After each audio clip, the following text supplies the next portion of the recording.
탈출기 13장에서 18장은 단순히 이집트에서 나와 광야로 이동하는 여정이 아니라 하느님이 백성을 훈련하시고 세우시는 과정입니다.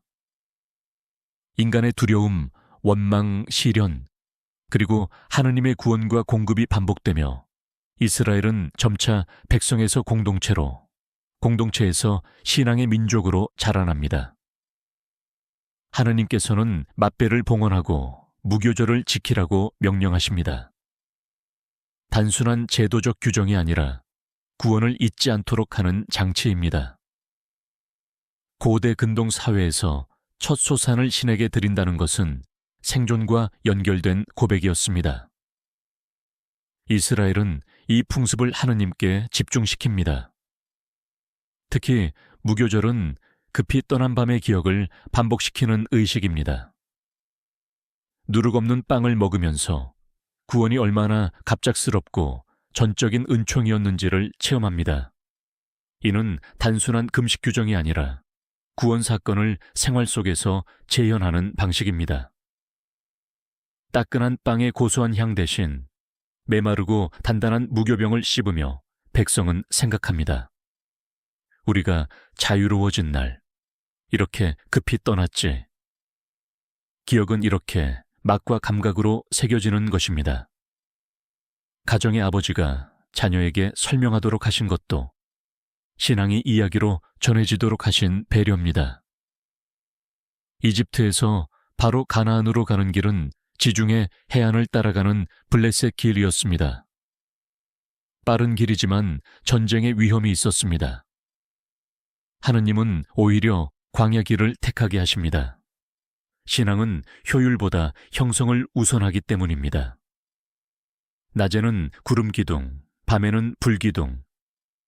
단순한 표지가 아니라 임마누엘 하느님이 함께 계신 표징입니다. 교부들은 구름 기둥을 성령의 인도, 불 기둥을 그리스도의 빛으로 해석했습니다. 길은 험하지만 하느님이 앞서가신다는 사실이 가장 큰 확신이었습니다. 사막의 낮, 열기 속 먼지가 하늘에 솟고 그 위에 뚜렷한 구름 기둥이 길을 가리킵니다. 어둠이 내려오면 불기둥이 흔들림 없이 서 있습니다. 백성은 그 불빛을 보며 자신들이 혼자가 아님을 느낍니다. 뒤에는 파라오의 병거, 앞에는 바다. 사람들은 즉시 원망합니다. 차라리 이집트에서 죽었더라면. 인간은 위기를 만나면 쉽게 과거로 돌아가려 합니다. 하지만 모세는 말합니다. 가만히 서서 주님의 구원을 보라. 이때 하느님의 영이 받아 위로 불어 물이 갈라집니다. 히브리어로 얌수프, 갈대바다라 불린 곳입니다. 학자들은 얕은 수역일 수 있다고 분석하지만 성경의 의도는 자연 현상이 아니라 하느님이 길 없는 곳에 길을 여셨다는 사실입니다. 밤바람이 거세게 불어 물이 물벽처럼 갈라지고 길이 드러납니다.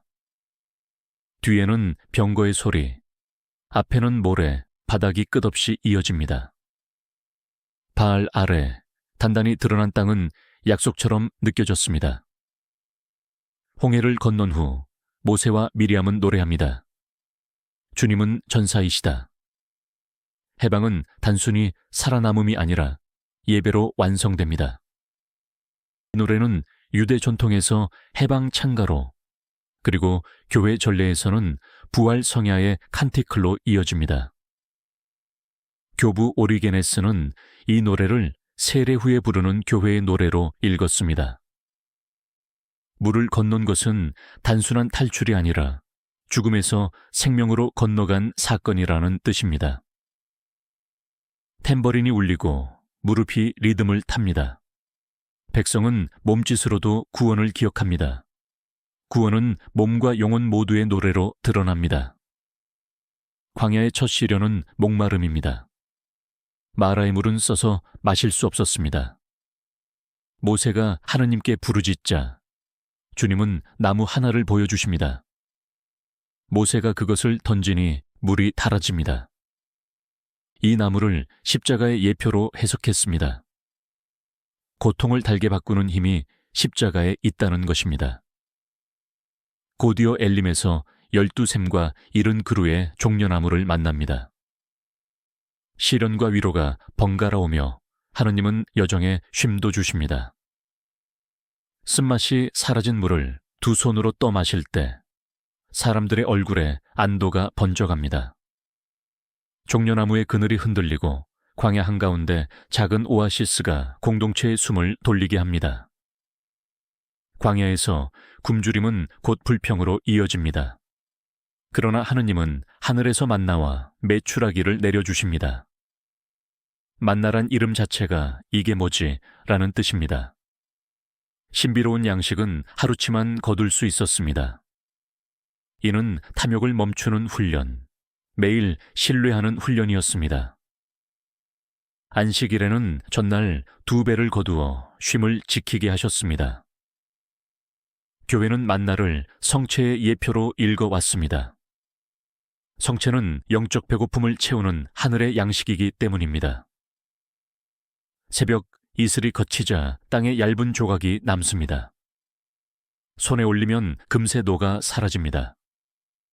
하지만 그 맛은 단순한 음식이 아니라 신뢰의 맛이었습니다. 물이 다시 부족하자 백성은 모세와 다툽니다. 모세가 반석을 치자 물이 터져 나옵니다.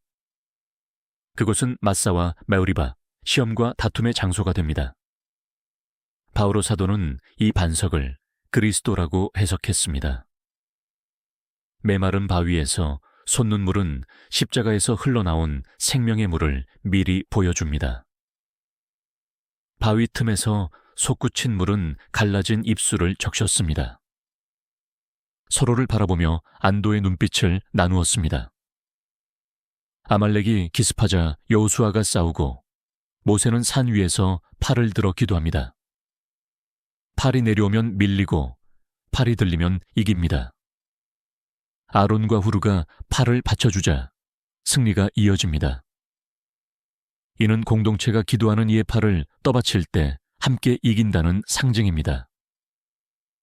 모세의 팔이 무거워질 때 옆의 손길이 그 팔을 받쳐줍니다. 승리는 혼자가 아니라 함께하는 신앙에서 납니다. 모세의 장인 이트로는 지쳐있는 모세를 보고 붕언과 위임을 조언합니다. 모든 일을 혼자 짊어지지 말고 지도자들을 세워 작은 일은 맡기라는 것입니다. 이는 교회의 직무 제도와도 닮아 있습니다. 공동체는 역할 분담 속에서 건강하게 자랍니다. 긴 줄이 짧아지고 사람들의 얼굴에 안도가 번집니다. 분담된 질서는 공동체를 평화롭게 만듭니다. 이 경로는 나일 델타에서 출발해 시나이 북부로 이어졌을 가능성이 큽니다. 바다, 만나, 반석의 물. 교회는 바다 건너물 세례, 만나를 성체, 반석의 물을 성령의 생수로 읽어왔습니다. 광야의 사건은 단순한 생존의 이야기가 아니라 교회의 삶을 미리 보여준 사건입니다. 우리도 광야 같은 시기를 지납니다. 계획이 무너지고 길이 막히며 갈증이 심할 때가 있습니다. 그때 하느님은 기억을 주십니다. 기도와 전례, 인도를 주십니다. 구름 기둥 같은 말씀, 양식을 주십니다. 성체와 일용할 은총, 그리고 서로의 팔을 떠받치라고 하십니다. 신앙은 혼자가 아니라 함께여야 합니다. 탈출기 13장에서 18장은 구원받은 백성이 어떻게 공동체로 자라나는지를 보여줍니다. 기억, 인도, 공급, 질서. 이 네 축이 오늘 우리 교회와 신앙인에게도 동일하게 요구됩니다. 다음 장면에서 우리는 시나이 산 아래에서 계약을 받게 됩니다. 구원은 약속으로 시작해 관계와 법으로 완성됩니다. TV 성서여정 다음 편은 계속됩니다.